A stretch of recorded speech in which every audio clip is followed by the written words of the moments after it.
everybody, and welcome to this week's version of Witnessing in the Word.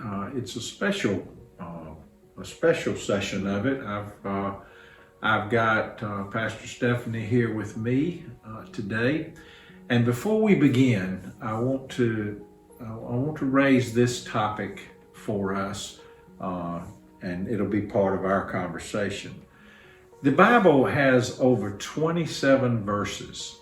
27 verses in both the Old and the New Testament that talk about the importance of trusting one another. We've had some conversations about pastoral trust and trust of the laity. We're going to talk a little bit about that today. But 27 times the Bible talks about trust, and we want you to be mindful of that with this posting of Witnessing in the Word. We'll try to list those 27 verses. I'm not going to read them all to you now, but you can go check those references out and see how important trusting one another is in relationships, particularly, Stefanie, in this time of COVID, when we're dealing with so many issues about the health and well-being of our congregation. That's exactly right. You know, we're dealing with a time when not only are folks struggling sometimes physically, but they're also dealing with some of the emotional stresses and some of the heightened anxiety and fear surrounding COVID. And so I'm sure that you, Pastor Gene, as well as I, have had conversations with church members where they've just needed a confidential source to be able to come and share their concerns and the struggles that they're having right now. And so those folks come to us in confidence and trust that those conversations will remain just between us as they have those with us. And that's a very important part of doing this work of ministry, is maintaining those confidences and doing that at a time when, you know, we're living in the instant information age, and people just want to know everything that they want to know about whatever's going on and whoever it's going on with. But we are bound by our ordination and by our appointment as clergy to maintain confidences. We've got to deal with some very difficult balances here between what to do in the age of COVID. If someone in our congregation contracts that, it will not be Stefanie and me who report that to you. We can tell you that there's a COVID, a person may have COVID, but we cannot tell you under any circumstance who that is, and will not unless they give us express written consent to tell you. That's part of our job. That's right. And you know, as we sit here and talk about this, Pastor Gene, you all know that I'm the Baptist here, and so I'm not as knowledgeable about the Book of Discipline as Pastor Gene is, of course. And so I'm curious, is there anything in the Book of Discipline that instructs the clergy in regards to confidentiality? As a matter of fact, I just happen to have the discipline right here with me. I had a feeling that might be the case. Yeah. And if you look up the duties of a pastor, you'll find them in paragraph 340 of the Book of Discipline. And under the section of, well, it's 340.2 A5, and it reads as follows. And these are the duties of every appointed pastor: to maintain all confidences inviolate, including confessional confidences, except in cases of suspected child abuse or neglect, or in cases where mandatory reporting is required by civil law.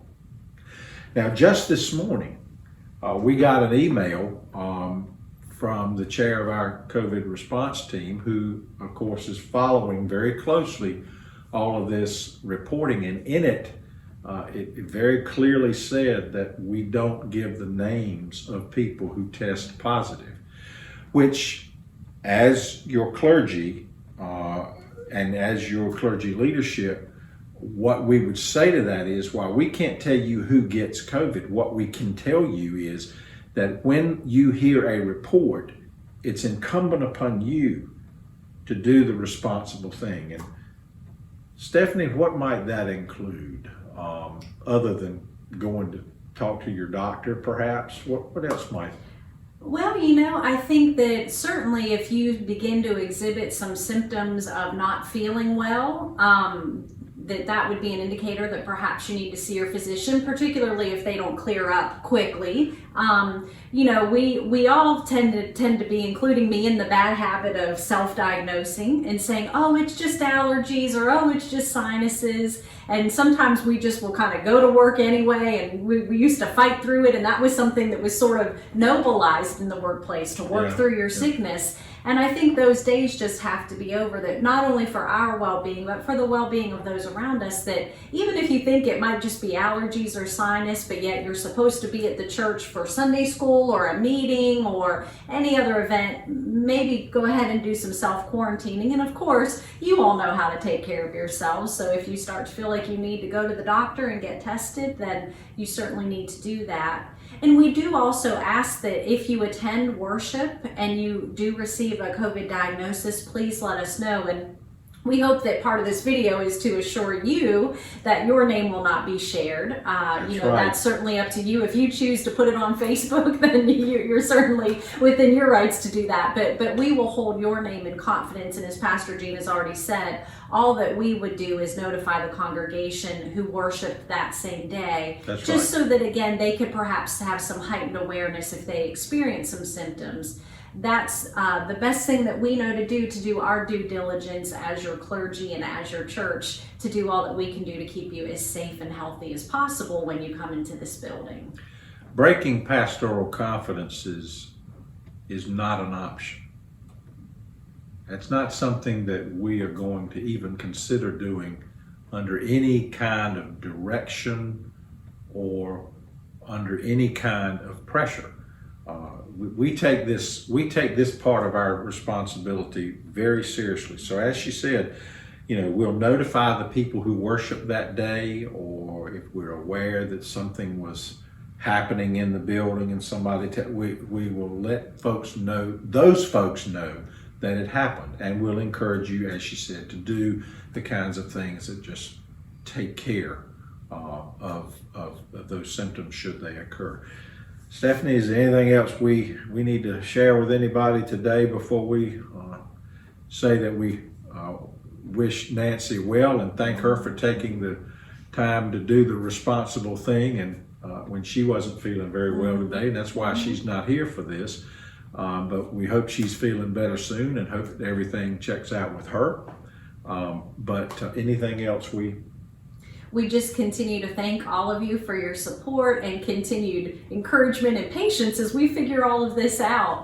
I don't know about Duke, but Campbell Divinity School did not have Pastoring in a Pandemic 101 as an option. So we're all trying to figure this out together, and we are so blessed to have the amazing staff and the laity that we have who have all been working together on this. And we just know that we will get through this, because God has always promised us good, and we're doing all that we can to be responsible shepherds of our flock and in caring for everybody. So we thank you for all of your continued prayers and support through this difficult time.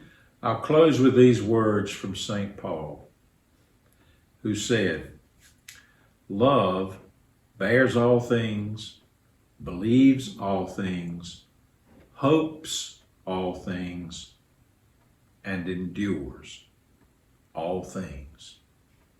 And with that, we hope you'll have a wonderful day.